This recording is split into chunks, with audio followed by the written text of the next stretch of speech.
하늘나라는 자기 밭에 좋은 씨를 뿌리는 사람의 비길 수 있다. 사람들이 자는 동안에 그의 원수가 와서 밀 가운데에 가라지를 덧뿌리고 갔다. 줄기가 나서 열매를 맺을 때에 가라지들도 드러났다. 그래서 종들이 집주인에게 가서 주인님, 밭에 좋은 씨를 뿌리지 않았습니까? 그런데 가라지는 어디서 생겼습니까? 하고 묻자 원수가 그렇게 하였구나 하고 집주인이 말하였다. 종들이 그러면 저희가 가서 그것들을 거두어낼까요? 하고 묻자 그는 이렇게 일렀다. 아니다. 너희가 가라지들을 거두어내다가 밀까지 함께 뽑을지도 모른다. 수확 때까지 둘 다 함께 자라도록 내버려 두어라. 수확 때에 내가 일꾼들에게 먼저 가라지를 거두어서 단으로 묶고 태워버리고 밀은 내 곡간으로 모아 드리라고 하겠다. 그 뒤에 예수님께서 군중을 떠나 집으로 가셨다. 그러자 제자들이 그분께 다가와 밭의 가라지 비유를 저희에게 설명해 주십시오 하고 청하였다. 예수님께서 이렇게 이르셨다. 좋은 씨를 뿌리는 이는 사람의 아들이고 밭은 세상이다. 그리고 좋은 씨는 하늘나라의 자녀들이고 가라지들은 악한 자의 자녀들이며 가라지를 뿌린 원수는 악마다. 그리고 수확 때는 세상 종말이고 일꾼들은 천사들이다. 그러므로 가라지를 거두어 뿔에 태우듯이 세상 종말에도 그렇게 될 것이다. 사람의 아들이 자기 천사들을 보낼 터인데 그들은 그의 나라에서 남을 죄짓게 하는 모든 자들과 불의를 저지르는 자들을 거두어 불구덩이에 던져버릴 것이다. 그러면 그들은 거기에서 울며 이를 갈 것이다. 그때 의인들은 아버지의 나라에서 해처럼 빛날 것이다. 귀 있는 사람은 들어라. 주님의 말씀입니다.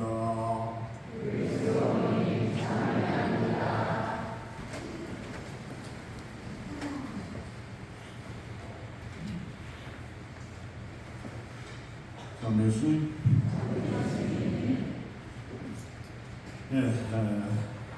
요즘은 비가 오는데 주로 밤에 큰 비가 내리는 거죠. 이게 이제 기후가 변한다는 것입니다.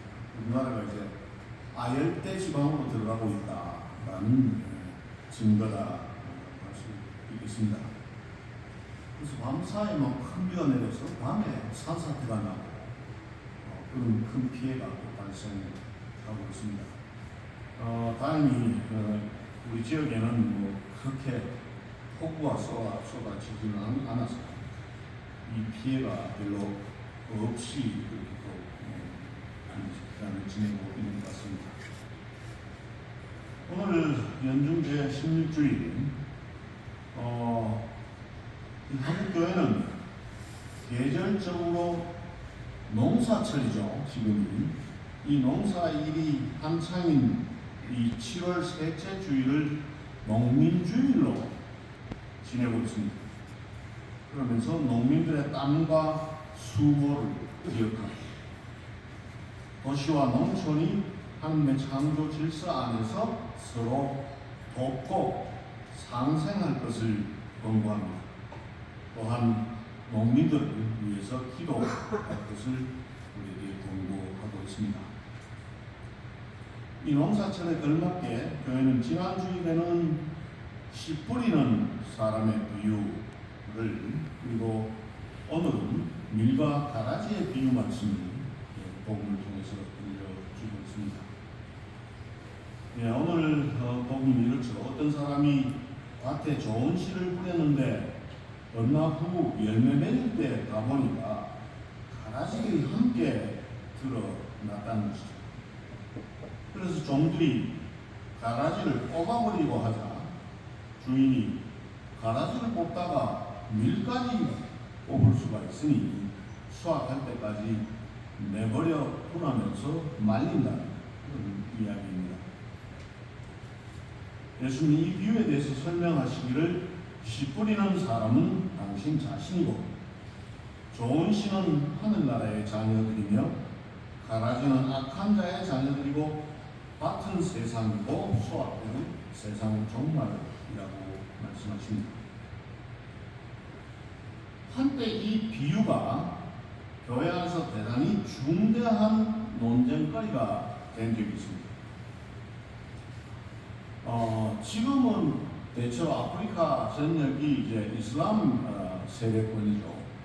그런데 로마 제국 시대 4세기, 5세기 경에는 오늘날의 북아프리카 지방, 그러니까 튀니지라든지 모로코라든지 알제리, 그리고 또 옆에 있는 이집트까지 그리스도교가 대단히 성했던 지역입니다.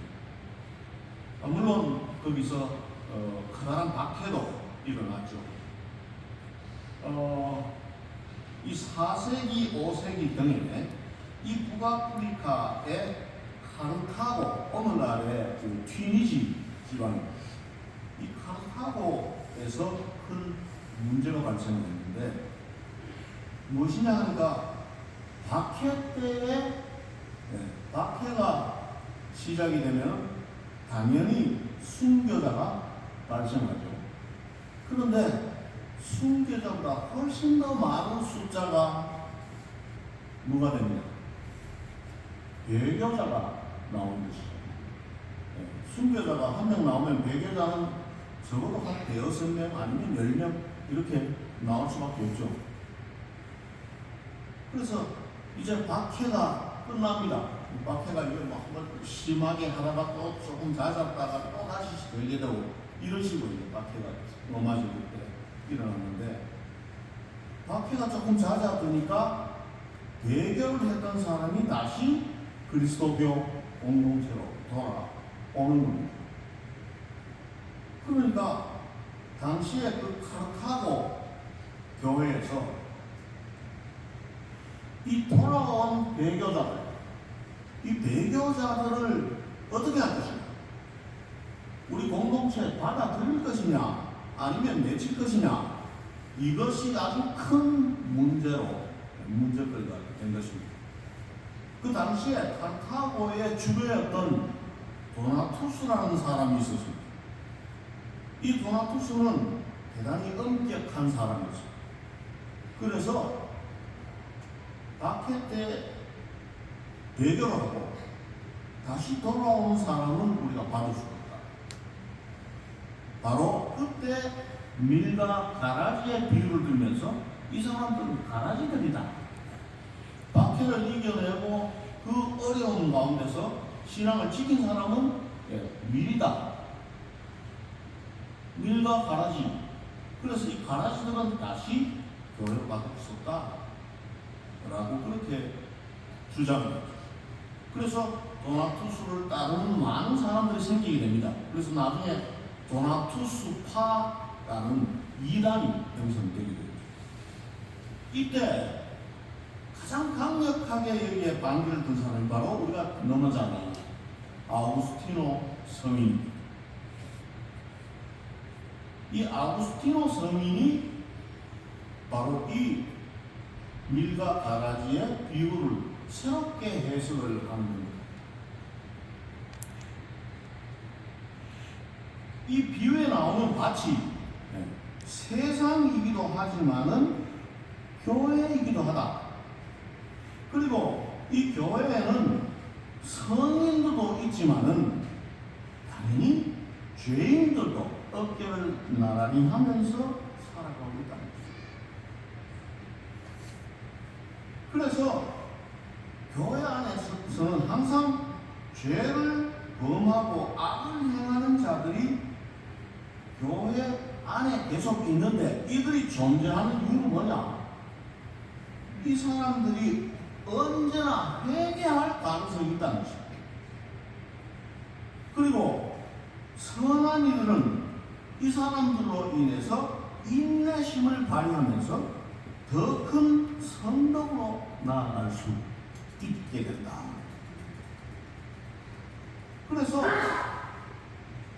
교회 공동체는 죄인과 선인들이 함께 살아가는 그런 공동체다. 결국 완전한 공동체가 아니다는 것이죠. 완전을 지향하는 그런 공동체이지 선인들만이 살아가는 그런 공동체는 교회가 아니다 라고 강하게 주장을 했던 것입니다.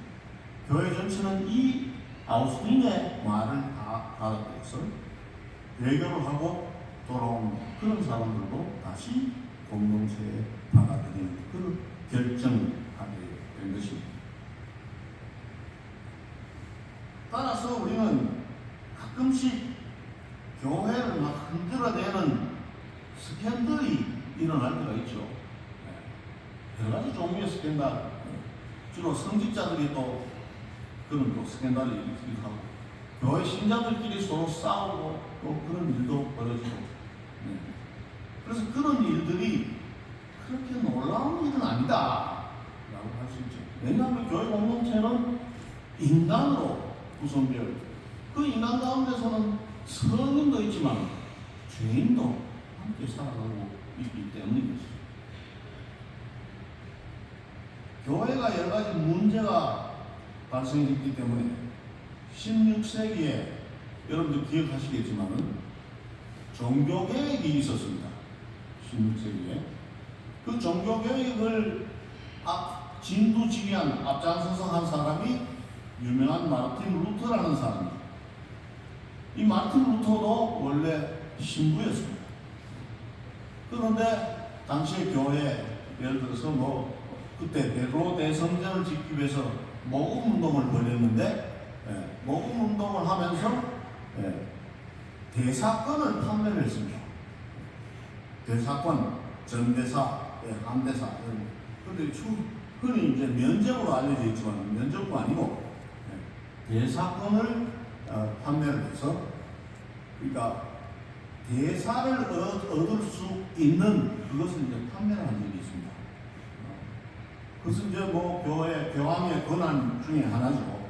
우리가 전대사를 얻기 위해서 기도하고 또 교황님 뜻대로 그렇게 기도하고 여러 조건을 채우면은 전대사를 얻을 수 있는 권한이 우리에게 주어집니다. 그것은 교회의 가르침 중에 하나인데, 문제는 그 전대사를 돈을 받고 팔았다는 것이죠. 왜냐하면 이제 베드로 대성전 짓는데 너무 돈이 많이 드니까 이 돈을 어떻게 감당할 것이냐. 그래서 이 교회가 그렇게 조금 빗나간 행동을 한 적이 있었습니다. 이것 때문에 마르틴 루터가 교회를 강력하게 비판하고 그리고 결국 교회를 떠나게 되죠. 이 사람은 신부였는데 나중에 순영하고 결혼을 하고 그래서 나중에 이제 루터교, 개신교를 새롭게 시작한 그런 사람이죠. 이 마르틴 루터와 동시대를 살았던 사람 중에 인문주의자였던 에라스무스라는 또 한 사제가 있었어요. 이 사람도 상당히 유명한 학자였습니다.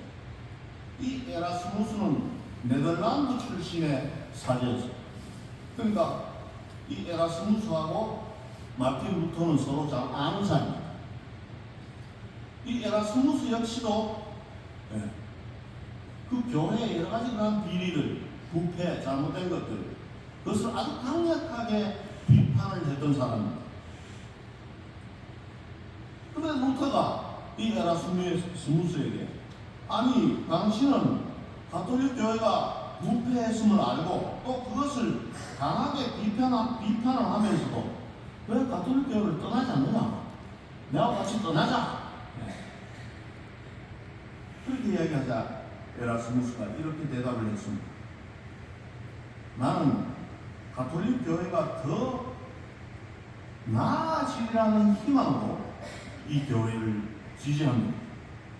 왜냐하면 이 교회 역시 내가 더 나아지리라는 희망으로 나를 견뎌주고 있기 때문입니다.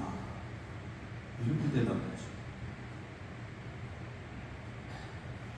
따라서 오늘 이 밀과 가라지의 이 비유는 그 주제가 밀도 가라지도 아니고 바로 하느님의 인내라고 되어야 할 것입니다. 오늘 첫 번째 독서 지에서는 우리가 지은 죄에 대해 회개할 기회를 주시는 하느님의 인내와 관대함을 이렇게 칭송하고 있습니다. 당신께서는 힘의 주인이시므로 너그럽게 심판하시고 저희를 아주 관대하게 통솔하십니다.